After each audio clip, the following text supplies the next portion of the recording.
Jelang Natal dan Tahun Baru 2022, pemerintah terus melakukan pengendalian berlapis untuk mengantisipasi masuknya varian Omikron ke Indonesia. Namun sejumlah pakar justru menduga bahwa varian ini sebenarnya sudah ada di tengah masyarakat. Hanya saja metode pemeriksaan melalui Whole Genome Sequencing atau WGS untuk mendeteksi varian ini masih minim. Sementara pemerintah akan menggunakan metode SGTF untuk mendeteksi varian Omikron. Malam ini seharusnya kami akan berbincang dengan dua narasumber melalui sambungan Zoom. Ada Ibu Dr. Siti Nadia Tarmizi, Direktur Pencegahan dan Pengendalian Penyakit Menular langsung Kementerian Kesehatan. Namun sayang beliau hingga saat ini belum bisa kami hubungi, belum dapat kami hubungi. Dan juga ada Pak Diki Budiman, epidemiolog dari Griffith University. Dan langsung saja kita sapa Pak Diki. Pak Diki, ini berbicara soal varian Omikron ini. Kepada sejumlah media, Bapak sempat menyebut bahwa diduga varian ini sudah masuk, bahkan ada di tengah-tengah masyarakat Indonesia. Sebenarnya apa alasan yang mendasari bahwa varian ini sudah masuk ke Indonesia? Apakah hanya dari sekedar melihat dari Indonesia ibaratnya sudah dikepung dengan negara-negara tetangga yang sudah masuk begitu varian Omikron ini? Ya, pertama Mas Iqbal ya, kita bukan negara yang mengisolasi diri. Jadi perbatasan kita terbuka cukup lebar dan sebelum penerapan karantina 7 hari kan masa karantina kita di bawah 5 hari, rata-rata 3 hari. Ini yang menempatkan kita dalam posisi juga rawan. Kedua juga bahwa dalam kapasitas whole genome sequencing ya, atau sequencing yang menjadi andalan dalam mengidentifikasi, juga memapping adanya varian di dalam negeri, itu kapasitasnya masih di bawah 1% atau rata-rata di 0,2% dari total kasus yang terinfeksi. Nah tentu ini jauh lah, kalau dengan Singapura kan mendekati 4%, atau kalau Australia sendiri udah 21%. Jadi sangat jauh, dan ini yang membuat kita rawan. Dan jangan kaget kalau misalnya di beberapa varian sebelumnya, ya rata-rata 2, 3, bahkan sampai ada yang 7 bulan setelah varian itu ditemukan, baru maksudnya asalnya dilaporkan, baru di Indonesia ditemukan. Nah tentu ini karena juga kondisinya hampir mirip sama, karena dalam hampir mau akhir 2 tahun ini kita masih belum memiliki peningkatan yang signifikan dari whole genome sequencing ini. Selain itu, hal yang selalu saya usulkan adalah ketika misalnya pemerintah mau mengklaim bahwa ini tidak ada, ya, karena klaim itu tentu harus didukung oleh satu basis data, ya. Dalam hal ini memang ada, tapi kalau kita melihat misalnya tidak dilakukan namanya surveillance retrospektif, setidaknya dari awal November saja lakukan, cari lacak kasus-kasus pelaku perjalanan dari Afrika atau yang ada hub dengan Afrika, di sampling aja 2 atau 5%, Mas Iqbal, ya, hasil yang PCR-nya positif di whole genome sequencing, atau yang rapid test antigennya positif setelah pulang juga dilakukan whole genome sequencing, atau yang ada bergejala juga. Jadi 25% ini, atau dari beberapa provinsi yang punya penerbangan internasional dengan hub-hub itu, ya ambil sampel PCR yang positifnya 2% saja untuk dilakukan whole genome sequencing. Nah itu yang akan memberikan validitas, sehingga kita lebih confident. Namun apapun ya, memang kalaupun ada saat ini tidak akan seperti waktu Delta. Bahkan Delta sendiri perlu waktu untuk bisa menimbulkan masalah kan. Nah masalahnya sekarang ini akan lebih saya khawatirkan tuh karena dia ada hadir di tengah situasi yang memang kita jauh lebih baik. Vaksinasi sudah lebih banyak. Orang yang terinfeksi puluhan juta kan di Indonesia itu. Sehingga ini yang karena mayoritas ini sudah punya imunitas walaupun belum memadai, ada yang menurun, ada yang mungkin tidak maksimal karena dia hanya sebagai penyintas. Nah, tapi dia bisa menularkan, yang pada gilirannya akan menularkan pada orang yang berisiko. Sehingga kenapa saat ini data di banyak negara Omikron ini terkesan ringan atau sedang, ya karena dia lahir di tengah cakupan vaksinasi jauh lebih besar yang cakupannya dibanding ketika Delta lahir. Dan juga di tengah orang-orang yang sudah terinfeksi sudah banyak. Nah ini yang akan harus segera dipastikan untuk mencegah adanya transmisi lebih lanjut. Jadi perkara bahwa ini ada, ya memang kemungkinan besar belum bisa dihilangkan karena kita belum melakukan yang tadi saya sampaikan di awal-awal itu, Mas Iqbal. Nah, Berbicara soal metode WGS ini, pemerintah sendiri Ya. menyatakan sebelumnya sempat bahwa tes PCR ini sebenarnya juga bisa mendeteksi awal begitu adanya varian Omicron ataupun tidak. Nah, menurut Pak Diki sendiri bagaimana? Apakah memang tes PCR ini sebenarnya bisa mendeteksi awal terkait dengan varian Omicron ini? Ya, ini yang juga sudah saya usulkan ya. Jadi SGTF ini adalah satu strategi yang relatif ya lebih murah lah, lebih praktis, dan ini juga sudah direkomendasi WHO karena jadi begini, di tengah delta yang mendominasi di Indonesia, yang kita tahu delta ini gennya itu terdeteksi positif oleh mesin PCR, gitu sederhananya itu begitu. Nah, kalau Omicron ini mayoritas tidak 100%, tapi mayoritas berarti kan di atas 90%, dia nggak bisa dideteksi gennya oleh PCR, sehingga itu yang disebut failure itu, gagal. Sehingga kalau ada pemeriksaan terduga COVID, kemudian gen S-nya nggak terdeteksi, ya itu sekarang dihitung sebagai kasus Omicron, gitu. Nah, ini yang dari awal saya usulkan gitu, dibanding, karena gini, memang untuk whole genome sequencing itu mahal. Di dunia ini dua negara yang cukup advance ya, aktif ya, Inggris dan juga Denmark. Selain Afrika Selatan pun lumayan, tapi itu waktunya bisa paling cepat tuh 1 minggu. Selain juga mahal. Kalau di kita bisa lebih dari itu. Nah, dengan SGTF ini kita jadi relatif lebih cepat dan mudah. Itu yang dilakukan negara-negara Afrika yang terbatas. Makanya mereka bisa cepat gitu. Jadi ini yang memang sudah saya usulkan sejak awal. Nah, ini yang tinggal kita terapkan ya di banyak daerah. Dan sekali lagi, ini juga sebetulnya harus melihat yang sebelumnya tadi. Karena hasil PCR ini kan sudah ada ini kan katakanlah dianggap terdeteksi di pertengahan November. Tarik dari kasus awal November. Karena kita harus carinya tuh mundur. Itu namanya testing. Itu seperti itu. Nah, ada tracking. Jadi kalau kita hanya menganggap ini kemarin nggak ada, ya itu berbahaya gitu. Karena sekali lagi Omicron ini data terakhir menunjukkan dia sangat serius. Saat ini pertambahannya meningkat 2 kali atau doubling time-nya itu per 2 hari. Kemudian dia bisa menurunkan efikasi vaksin. Sampai bahkan sangat signifikan. Bahkan sekarang arahnya harus di-booster semuanya. Nah, ini kan membahayakan. Selain dia bisa mereinfeksi 3 kali lebih mudah daripada Delta varian. Hal-hal seperti ini yang membuat kita harus merespon cepat. Kita beruntung ya dalam konteks bahwa populasi kita ini muda. Banyak populasi kita ini muda. Makanya ketika Delta kita tidak separah dengan negara-negara Eropa. Nah, saat ini kita punya keberuntungan berlipat sebetulnya.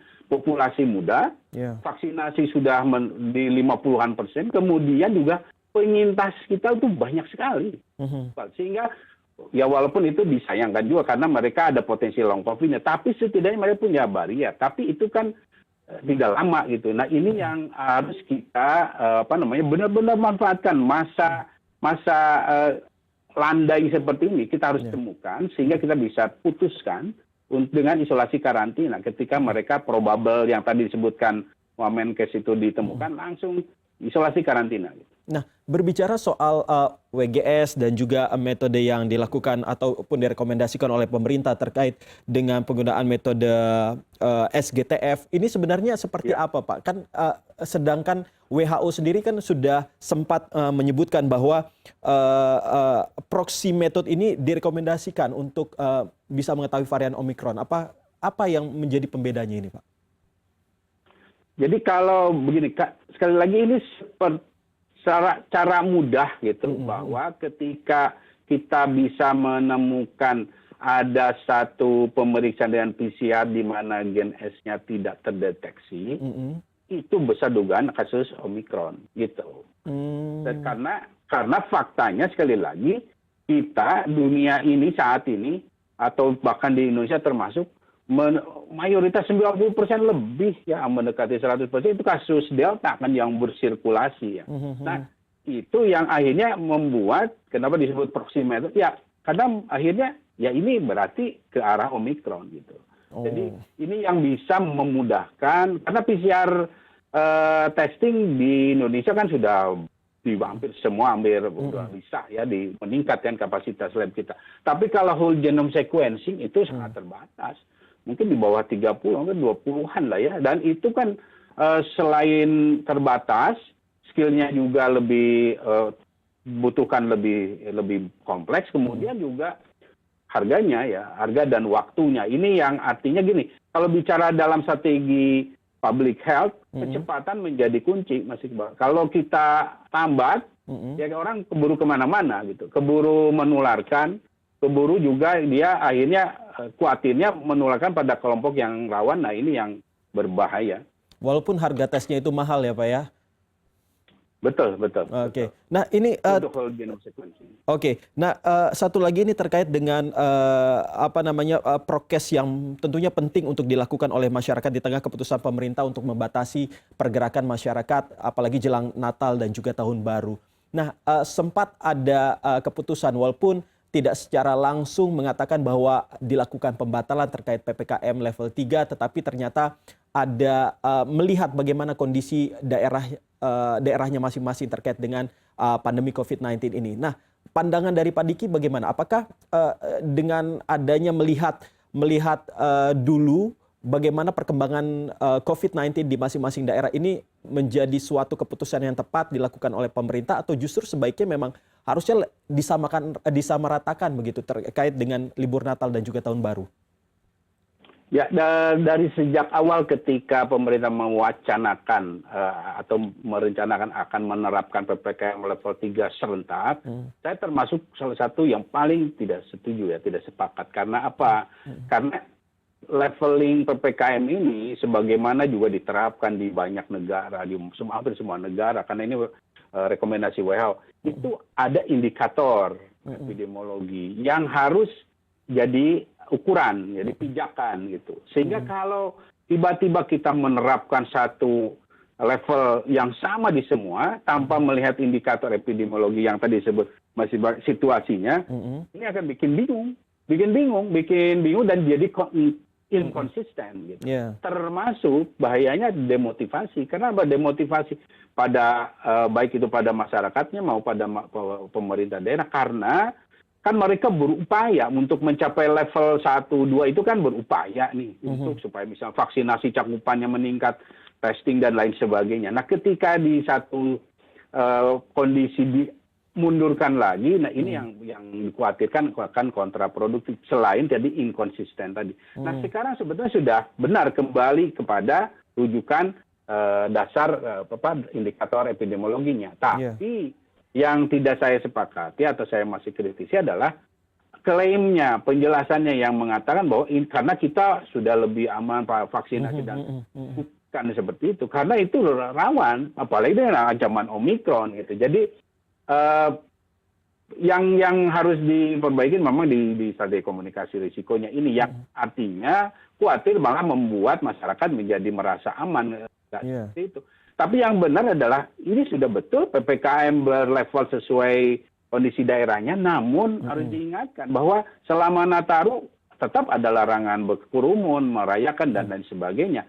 Karena adanya potensi, bukan hanya bicara Omikron kok. Delta varian aja kan belum selesai nih kita. Nah, oleh karena itu yang harus disampaikan. Dan pemerintah juga harus terbuka bahwa kita punya keterbatasan dalam mendeteksi varian ini, sehingga masyarakat juga jadi paham bahwa oke, kita harus sama-sama melakukan upaya pencegahan, terutama jangan sampai mengulang cerita lalu ya di 2021 awal ya, di mana kita akhirnya mengalami puncak gelombang pertama yang diakibatkan oleh Alpha. Dan ingat, saat itu pun sebetulnya Alpha ya kurang lebih sama beritanya, cuma harus diingat Alpha itu kalau dibandingkan dengan sekarang Omikron, itu mungkin sekitar seperempatnya lebih bawah daripada Omikron. Dan ini yang tentu harus kita sadari bersama. Nah, sekali lagi, apapun kondisinya, apapun variannya,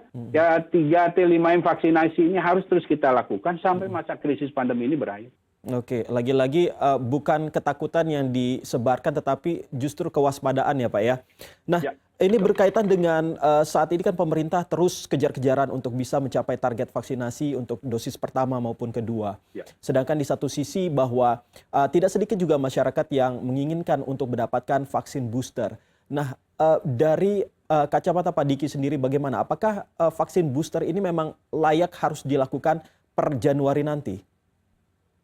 Vaksin booster semakin jelas sangat diperlukan ya dengan adanya studi-studi terkait Omikron ini. Karena kemampuan Omikron ini yang bisa sekali lagi menurunkan efikasi atau efektivitas dari vaksin. Bahkan sampai ada yang tinggal sisa 30% ya dari efektivitasnya. Ini tentu sangat mengkhawatirkan. Dan apalagi kalau dia hanya misalnya baru menjadi penyintas, belum divaksinasi. Nah, terutama hal lain yang juga membuat kita harus berpikir ulang masalah definisi vaksin lengkap juga adalah adanya penurunan imunitas pada kelompok yang seperti lansia. Lebih cepat, tidak harus 7 bulan, dia bisa 4-5 bulan. Sehingga kenapa beberapa negara sekarang memberikan booster, bahkan Korea sekarang 3-4 bulan pada lansia ini sudah diberikan dosis ketiga. Di sini di Australia 5 bulan. Nah, ini semakin menunjukkan bahwa memang ke depan definisi vaksin lengkap itu adalah 3 dosis untuk coronavirus, untuk COVID-19 ini. Dan walaupun nanti akan ada booster ulangan mungkin 1 atau 2 tahun sekali. Nah, namun dalam konteks Indonesia, kita harus menyadari bahwa ketersediaan vaksin kita kan tidak sebesar negara-negara maju. Nah, oleh karena itu strategi booster ini pun harus mengikuti strategi public health, di mana harus memprioritaskan kelompok yang berisiko secara kondisi tubuh seperti lansia ataupun secara pekerjaan seperti tenaga kesehatan dan pelayan publik lain, termasuk secara etika ya, dan kesetaraan. Karena apa? Karena dosis 1-2 ini saja kan belum setara merata. Nah, ini yang tentu harus jadi pertimbangan. Nah, ini yang sekali lagi jangan sampai wah ini kan sudah harus semua booster ya. Ya, kita harus bersabar. Karena sekali lagi vaksinasi ini pun kan tidak berdiri sendiri, strateginya masih harus dengan ya 3T yang menemukan kasus tadi secara cepat dini dan juga 5M. Nah, ini yang tetap efektif ya. Jadi walaupun Omikron tetap studi menunjukkan 3T, 5M ya dengan ventilasi sirkulasi yang baik itu tetap efektif. Walaupun dia vaksinnya misalnya baru 2 kali harus nunggu, tetap efektif kok. Asal disiplin, konsisten. Ini yang harus dilakukan. Oke, baik. Terakhir Pak Diki, apa masukan buat pemerintah ini khususnya jelang Natal dan juga Tahun Baru, apalagi metode menggunakan WGS ini ternyata masih cukup minim di Indonesia? Ya, pertama bahwa Nataru ini sekali lagi hal yang memang harus kita jadikan satu momen yang kehati-hatian ya, sesuai dengan lokal konteks, artinya PPKM levelingnya. Ini yang harus dipastikan betul. Walaupun pertama ya saya ingatkan bahwa misalnya dia dalam level PPKM level 1, ya tidak serta-merta misalnya, oh di 100% nih mall harus bisa buka dengan level itu. Ya dilihat dulu kesiapan infrastruktur, kesiapan dari protokol kesehatan, kesiapan dari masyarakatnya dalam kondisi benar. Kalau dianggap wah ini lagi abai, ya udah 80% aja. Nah, hal-hal seperti ini harus dilihat ya, di-review ulang. Kemudian juga bicara masalah varian apapun saat ini kita jauh lebih beruntung karena sudah memiliki vaksin. Nah, oleh karena itu akselerasi vaksin, terutama ini yang masih menjadi catatan saya adalah vaksinasi untuk cakupan di lansia ini terutama di luar Jawa ini masih minim. Dan itu mereka sangat rawan. Nah, terutama ini bicara nanti Delta terus Omikron lagi. Nah, ini harus dikejar. Jangan sampai ya Nataru ini kita abai, dan ini yang sekali lagi meskipun ini adalah satu hal yang tidak mudah terutama di luar Jawa karena transportasi, geografi dan lain sebagainya. Ini yang sangat-sangat didorong, Kemudian terakhir juga bahwa untuk masyarakat sekali lagi kita dalam kondisi ke tahun depan ini bahwa akan menghadapi beberapa ancaman ya. Ancaman terutama terbesar adalah dari kekonsistenan dan kesabaran kita dalam menerapkan strategi yang disebut dengan 5M ini. Karena masyarakat ini perannya di situ. Kenapa saya sampaikan kesabaran? Karena kalau kita nggak sabar, pengen cepat-cepat melakukan pelonggaran, nah yang akan terjadi adalah hal-hal yang dimana satu varian bisa cepat menular. Padahal vaksin dalam artian yang praktis saat ini kita miliki bukan hanya vaksin yang disuntikan, tapi vaksin yang masker, jaga jarak, gitu. Seperti itu. Ini yang harus kita jaga. Apapun situasinya, bukan hanya Nataru saja. Dan itu sekali lagi akan sangat memiliki fungsi proteksi pada kita dan juga keluarga kita. Ini yang mungkin saya ingin sampaikan. Oke, baik. Terima kasih Pak Diki. Tentunya apa yang sudah Pak Diki katakan tadi tentunya menjadi insight buat kita sendiri, apalagi di tahun depan yang takutnya bahwa masyarakat saat ini sudah mulai semakin longgar terhadap protokol kesehatan itu sendiri. Terima kasih sekali lagi Pak Diki Budiman, epidemiolog dari Griffith University. Selamat malam Pak Diki. Selamat malam.